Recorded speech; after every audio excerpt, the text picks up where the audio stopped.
Assalamualaikum warahmatullahi wabarakatuh.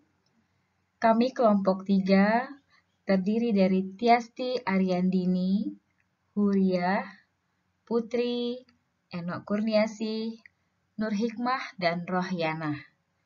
Kami semua akan mempresentasikan materi tentang pertemuan mazhab humanisme, Maslow, dan mazhab konstruktivisme. Mazhab humanisme. Humanisme sendiri berasal dari bahasa Latin. Humanis yaitu manusia, isme artinya paham atau aliran. Mazhab humanisme ini merupakan mazhab yang mengedepankan sisi kemanusiaan, menekankan harkat, peran, serta tanggung jawab. Sifat humanis sendiri merupakan sisi fundamental yang ada dalam diri manusia, yaitu dengan memanusiakan manusia. Contohnya seperti memiliki rasa simpati, empati terhadap kerabat atau keluarga.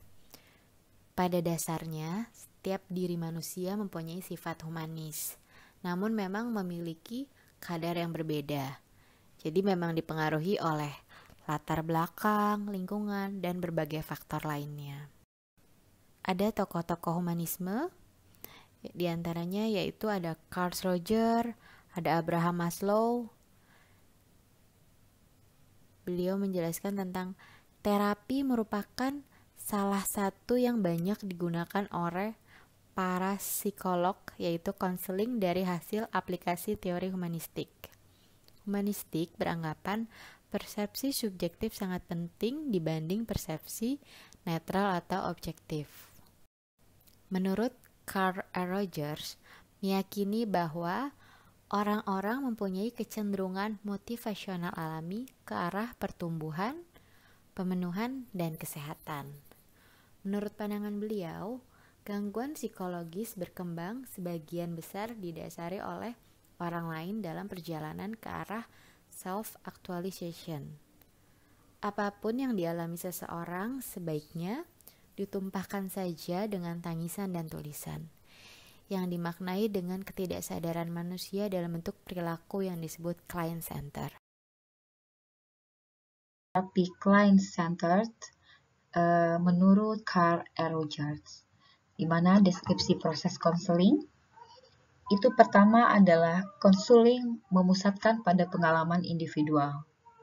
Yang selanjutnya, konseling berupaya meminimalisir rasa diri terancam dan memaksimalkan serta menopang eksplorasi diri. Kemudian melalui penerimaan terhadap klien, konselor membantu untuk menyatakan, mengkaji, dan memandukan pengalaman-pengalaman sebelumnya ke dalam konsep diri. Selanjutnya dengan redefinisi pengalaman individu mencapai penerimaan diri dan menerima orang lain dan menjadi orang yang berkembang penuh.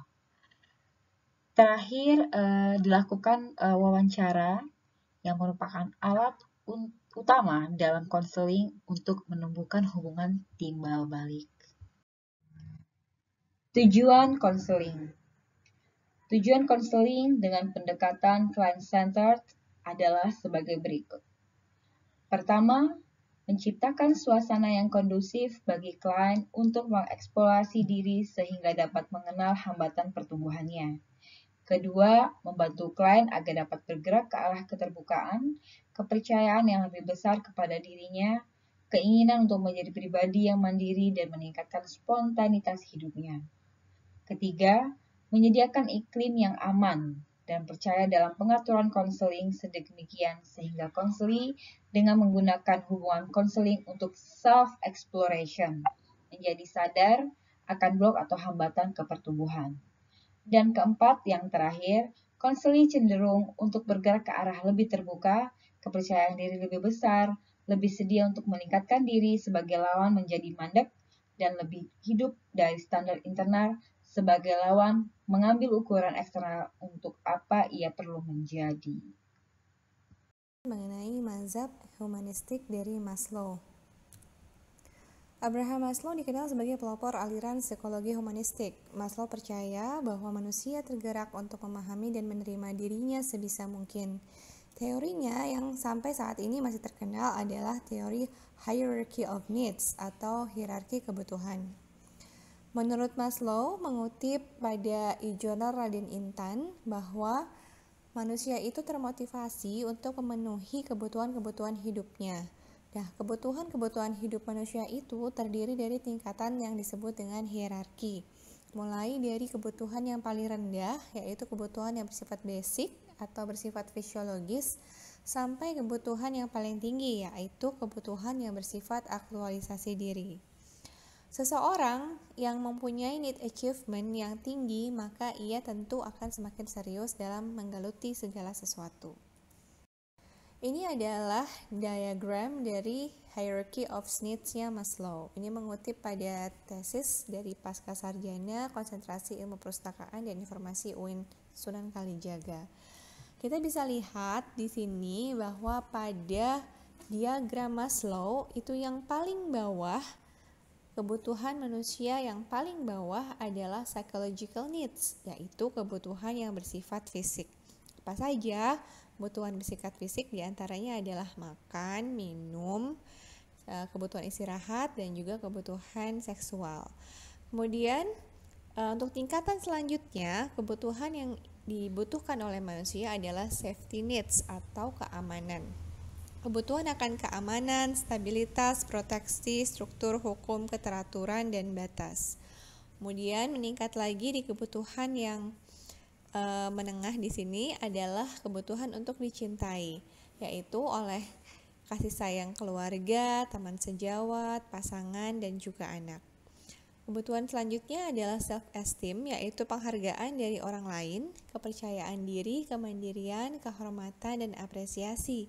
Sedangkan kebutuhan manusia yang di tingkat paling atas adalah self-actualization atau aktualisasi diri, yang terdiri dari moralitas, kreativitas, spontanitas, penerimaan fakta, pemecahan masalah, dan vitalitas. Maslow memisahkan 5 kebutuhan ke dalam urutan-urutan yang lebih tinggi dan lebih rendah. Kebutuhan fisiologis dan rasa aman dapat dijelaskan sebagai kebutuhan yang bersifat di bawah, yaitu lower order needs. Sedangkan yang termasuk dari higher order needs yaitu kebutuhan sosial, penghargaan, dan aktualisasi diri. Perbedaan antara kedua tingkatan tersebut didasarkan pada pemikiran bahwa kebutuhan atas seseorang itu bersifat secara dominan, yang antara di dalam dirinya dipenuhi oleh kebutuhan internal, kemudian kebutuhan yang rendah dipengaruhi secara eksternal, yaitu dipengaruhi oleh faktor-faktor di luar diri manusia. Maslow yakin bahwa tingkah laku manusia bisa diterangkan dengan memperhatikan kecenderungan individu untuk mencapai tujuan personal yang membuat tujuan kehidupan individu bersangkutan penuh makna dan memuaskan. Maslow melukiskan manusia sebagai makhluk yang tidak pernah berada dalam keadaan puas sepenuhnya. Bagi manusia, kepuasan itu sifatnya sementara. Jika satu kebutuhan telah terpuaskan, kebutuhan lainnya akan muncul menuntut pemuasan, dan seterusnya. Kebutuhan yang ada di tingkat dasar, pemenuhannya lebih mendesak daripada kebutuhan yang ada di atasnya. Semakin individu mampu memuaskan kebutuhan yang tinggi, maka individu itu akan semakin mampu mencapai individualitas matang dan berjiwa sehat. Aplikasi teori hierarki kebutuhan Maslow. Teori ini bila diaplikasikan dalam pendidikan diharapkan dapat mengoptimalkan efektivitas proses pembelajaran. Perguruan tinggi dapat memenuhi kebutuhan mahasiswa berdasarkan susunan hierarki kebutuhan Maslow. Dalam meningkatkan motivasi belajar mahasiswa, berikut ini saran aplikasi berdasarkan teori hierarki kebutuhan Maslow yang dapat digunakan dalam memenuhi kebutuhan mahasiswa. Physiological needs. Dalam memenuhi kebutuhan fisik, perguruan tinggi dapat menyediakan fasilitas seperti kantin bersih dan sehat, ruangan kelas yang nyaman, toilet yang bersih dengan jumlah yang memadai, waktu istirahat yang cukup untuk ke kamar kecil atau untuk minum, serta lingkungan belajar yang kondusif. Safety needs. Kebutuhan akan rasa aman dapat dipenuhi melalui mempersiapkan pembelajaran dengan baik seperti materi kuliah, media pembelajaran, sikap dosen yang menyenangkan, tidak menghakimi dan tidak mengancam, mengendalikan perilaku mahasiswa di kelas, menegakkan disiplin dengan adil, consistent expectation, lebih banyak memberikan penguatan perilaku reinforcement melalui pujian atau ganjaran atas segala perilaku positif mahasiswa daripada pemberian hukuman atas perilaku negatif.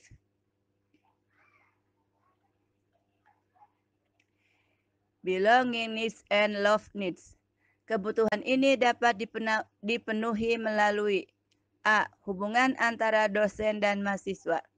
Dalam hubungan antar dosen dan mahasiswa, dosen hendaknya bersikap empatik, perhatian, dan interest kepada mahasiswa, sabar, adil, mau membuka diri, positif, dan dapat menjadi pendengar yang baik, memenuhi mahasiswa kebutuhan potensi, minat, karakteristik kepribadian, dan latar belakangnya, memberikan komentar dan umpan balik yang positif daripada yang negatif, menghargai dan menghormati setiap pemikiran, pendapat, dan keputusan mahasiswa, menjadi penolong yang bisa diandalkan, dan memberikan kepercayaan terhadap mahasiswa.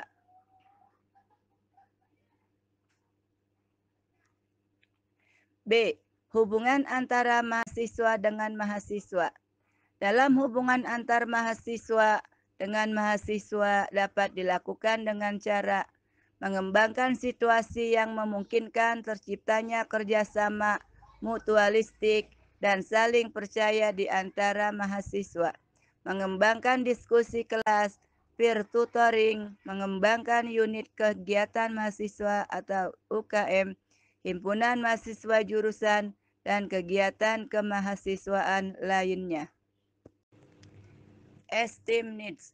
Kebutuhan ini dapat dipenuhi dengan cara self-esteem, membangun rasa percaya diri mahasiswa, seperti mengembangkan pengetahuan baru berdasarkan latar belakang pengetahuan untuk membantu memastikan keberhasilan, scaffolding, mengembangkan sistem pembelajaran yang sesuai dengan kebutuhan mahasiswa, fokus pada kekuatan dan aset mahasiswa, mengembangkan metode pembelajaran yang beragam, mempertimbangkan kebutuhan dan kemampuan mahasiswa ketika merencanakan dan melaksanakan pembelajaran, mengembangkan dan memberikan contoh strategi belajar pada mahasiswa, tidak menegur mahasiswa di depan umum, memberikan bantuan pada mahasiswa yang mengalami kesulitan, melibatkan mahasiswa untuk berpartisipasi dan bertanggung jawab di dalam kelas. Self-actualization needs. Pemenuhan kebutuhan aktualisasi diri dapat dilakukan dengan cara memberikan kesempatan kepada para mahasiswa untuk melakukan yang terbaik, memberikan kebebasan kepada mahasiswa untuk menggali dan menjelajah kemampuan dan potensi yang dimilikinya, menciptakan pembelajaran yang bermakna dikaitkan dengan kehidupan nyata, perencanaan dan proses pembelajaran yang melibatkan aktivitas metakognitif mahasiswa, melibatkan mahasiswa dalam proyek atau kegiatan self-ekspresif dan kreatif. Saya akan memaparkan mazhab konstruktivisme. Untuk mazhab ini berfokus pada 3 prinsip utama penjelasan, yaitu sosial, ideasional, dan intersubjektivitas. Ideasional berarti menempatkan identitas yang terbentuk dari kesamaan nilai, ideologi, dan norma yang membentuk perasaan kekitaan dan pada akhirnya memiliki kepentingan bersama. Di sini tokoh yang sangat berpengaruh adalah Jean Piaget, adalah ilmuwan dari Prancis. Dia adalah pelopor mazhab konstruktivisme yang berpendapat bahwa belajar dari dalam diri, from within, memilih mana yang bermakna. Penelitiannya dilakukan dengan cara melihat dan mengamati perubahan-perubahan yang bersifat kualitatif selama proses perkembangan kognitif terhadap anak-anak yang tidak punya limpahan kasih sayang dari keluarga. Dia berhasil mengalihkan perhatian masyarakat yang awalnya hanya melihat belajar secara kualitatif menjadi kuantitatif. Di sini bisa kita highlight ya, dari kualitatif menjadi kuantitatif. Dalam perjalanannya, teori ini justru mendapat kritik dari ilmuwan lainnya seperti Vygotsky dan Feuerstein. Kritik-kritik ini justru melengkapi teori konstruktivisme Piaget itu sendiri. Pembahasan dimulai dengan mengutarakan terlebih dahulu teori Piaget dan selanjutnya mengutarakan kritik-kritik terhadap teori tersebut. Di sini beberapa pokok pemikiran Piaget adalah sebagai berikut. Piaget berpendapat bahwa seorang pada dasarnya dapat tumbuh, berkembang, dan belajar dari dalam dirinya. Kembali lagi ya, from within inilah yang dinamakan konstruktivisme. Piaget membagi yang kedua, Piaget membagi perkembangan kognisi manusia berdasarkan umur menjadi 4 tahap, yaitu sensori motorik 0 sampai 2 tahun, pre-operasional 2 sampai 7 tahun, konkret operasional 7 sampai 11 tahun, dan formal operasional 11 tahun ke atas. Yang ketiga, dalam deskripsi keempat tahap tersebut, Piaget menandai adanya perkembangan kualitatif yang berkaitan dengan kematangan, maturity, dan kesiapan readiness yang menjadi kunci keberhasilan belajar. Perkembangan struktur kognisi anak tergantung perubahan secara kualitatif dan tidak bisa berubah sesuai dengan keempat tahapan tersebut. Jadi stepnya Piaget itu selalu menahapkan umur dari perkembangan kognisi manusia itu berdasarkan umur. Kritik-kritik yang diberikan kepada Piaget itu ada Vygotsky dan neo-Piagetian serta penyempurnaan by Feuerstein. Vygotsky adalah ilmuwan dari Rusia. Beberapa kritik Vygotsky terhadap Piaget adalah satu, Piaget mengatakan struktur kognitif pemahaman manusia tetap, sedangkan Vygotsky mengatakan manusia bisa saja berubah. Piaget menganggap seluruh anak mengalami perkembangan kognitif yang sama dan mengabaikan peran lingkungan, sedangkan Vygotsky berpendapat lingkungan sangat berpengaruh terhadap perkembangan kognisi anak. Kemudian Piaget menggolongkan perkembangan kognitif berdasarkan tahapan umur. Piaget mengatakan harus menunggu kematangan dari kesiapan anak serta harus cocok antara pengaruh luar dan perkembangan dalam dirinya, matching, dengan syarat bila lingkungan kondusif. Vygotsky berpendapat sependapat, tetapi dia mengingatkan Piaget bahwa penggolongan usia bisa saja dapat berubah. Kemudian neo-Piagetian mengasumsikan pengembangan kognitif yang terbagi dengan pembedaan kualitatif, tidak seperti Piaget yang ketat dengan pentahapan perkembangan kognitif berdasarkan umur. Kembali lagi umur. Mereka mendefinisikan hal tersebut berdasarkan sistem pemrosesan informasi yang dimiliki anak. Proses. Kemudian yang River Feuerstein adalah murid Piaget itu sendiri menyempurnakan pendapat Piaget. Feuerstein mengatakan apa yang dimaksud Piaget sebagai perubahan kualitatif pada diri seseorang dalam perkembangan kognitif tidak selamanya benar, karena struktur kognitif bisa saja berubah. Seperti itu. Tapi kesimpulan masa konstruktivisme yang diluncurkan oleh Piaget dan disempurnakan oleh ahli-ahli lainnya, teori baru dalam psikologi pendidikan dikelompokkan dalam teori pembelajaran constructivist theories of learning. Artinya teori konstruktivis ini menyatakan bahwa siswa harus menemukan sendiri dan mentransformasikan informasi kompleks, mengecek informasi baru dengan aturan-aturan itu tidak lagi sesuai. Bagi siswa agar benar-benar memahami dan dapat menerapkan pengetahuan, mereka harus bisa bekerja memecahkan masalah, menemukan segala sesuatu untuk dirinya, berusaha dengan susah payah dengan ide-ide. Nah, itu yang diungkapkan oleh Piaget dan dilengkapi oleh ahli-ahli lainnya. Kemudian menurut teori konstruktivis ini, satu prinsip yang paling penting dalam psikologi pendidikan adalah bahwa guru tidak hanya sekedar memberikan pengetahuan kepada siswa. Nah, konstruktivisme itu dibangun sendiri oleh siswa tersebut, harus membangun sendiri pengetahuan di dalam benaknya. Guru dapat memberikan kemudahan untuk proses ini dengan memberikan kesempatan yang lebih kepada siswa untuk menemukan, menerapkan, mengkonstruksi ide-ide mereka sendiri dan mengajar siswa menjadi sadar dan secara tidak sadar menggunakan strategi mereka sendiri untuk belajar. Nah, di sini peran siswa itu lebih besar. Bukan tidak berarti guru tidak berperan juga gitu, tapi tetap mengawasi dan melakukan support kepada siswa tersebut. Guru dapat memberi siswa anak tangga yang membawa siswa ke pemahaman yang lebih tinggi, dengan catatan siswa sendiri yang harus memanjat anak tangga tersebut.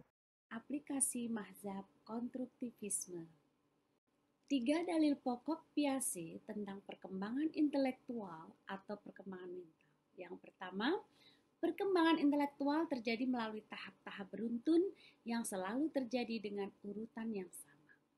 Yang kedua, tahap-tahap tersebut didefinisikan sebagai suatu klaster dari operasi mental, pengurutan, pengekalan, pengelompokan, pembuatan hipotesis, dan penarikan kesimpulan yang menunjukkan adanya tingkah laku intelektual. Yang ketiga, gerak melalui tahap-tahap tersebut dilengkapi oleh keseimbangan atau equilibration, proses pengembangan yang menguraikan tentang interaksi antara pengalaman atau asimilasi dan struktur kognitif yang timbul atau akomodasi. Mengimplementasikan teori belajar konstruktivisme. Yang pertama, memberi kesempatan kepada siswa untuk mengemukakan gagasannya dengan bahasa sendiri. Berikutnya, memberi kesempatan kepada siswa untuk berpikir tentang pengalamannya sehingga menjadi lebih kreatif dan imajinatif. Berikutnya, memberi kesempatan kepada siswa untuk mencoba gagasan baru. Memberi pengalaman yang berhubungan dengan gagasan yang telah dimiliki oleh siswa. Mendorong siswa untuk memikirkan perubahan gagasan mereka dan menciptakan lingkungan belajar yang kondusif. Pembelajaran konstruktivisme di SD. Berdasarkan pengertian matematika yang memiliki objek abstrak, maka pembelajaran matematika di SD tentunya harus disesuaikan dengan kebutuhan dan karakteristik siswa SD yang masih berada pada tahap operasional konkret. Sebelum siswa memanipulasi simbol-simbol abstrak, bilangan dan rumus-rumus, maka matematika harus dipahami terlebih dahulu. Belajar matematika memerlukan penalaran yang deduktif, tetapi hal tersebut tidak sesuai dengan karakteristik siswa SD. Agar konsep atau materi matematika mudah dipahami siswa, maka guru harus kreatif dalam mengemas konsep matematika yang abstrak ke dalam bentuk yang konkret. Pentahapan dalam pembelajaran dengan pendekatan konstruktivisme yang lebih lengkap diungkapkan oleh Jaeger, dan ini biasanya yang dipakai oleh sekolah-sekolah. Tahap yang pertama adalah tahap persepsi, di mana siswa didorong agar mengemukakan pengetahuan awalnya tentang konsep-konsep yang dibahas. Guru biasanya memancing dengan pertanyaan-pertanyaan problematis tentang fenomena yang sering dijumpai sehari-hari oleh siswa dan mengaitkannya dengan konsep yang akan dibahas. Setelah itu ada tahap eksplorasi, di mana siswa diberi kesempatan untuk menyelidiki dan menemukan konsep melalui pengumpulan, pengorganisasian, dan penginterpretasian data dalam suatu kegiatan yang telah dirancang oleh guru. Tahap berikutnya adalah tahap diskusi dan penjelasan konsep, di mana siswa memikirkan penjelasan dan solusi yang didasarkan pada hasil observasi siswa, ditambah dengan penguatan oleh guru. Dan tahap berikutnya adalah tahap pengembangan dan aplikasi konsep. Guru berusaha menciptakan iklim pembelajaran yang memungkinkan siswa dapat mengaplikasikan pemahaman konseptualnya baik melalui kegiatan maupun melalui pemunculan masalah yang berkaitan dengan isu-isu dalam lingkungan siswa tersebut. Sekian dari kami, semoga ini bermanfaat. Ini adalah quotes anak-anak muda. Kami adalah generasi muda yang sukses karena kami dididik dengan hati dan sungguh-sungguh oleh guru-guru kami yang sukses. Terima kasih. Wassalamualaikum warahmatullahi wabarakatuh.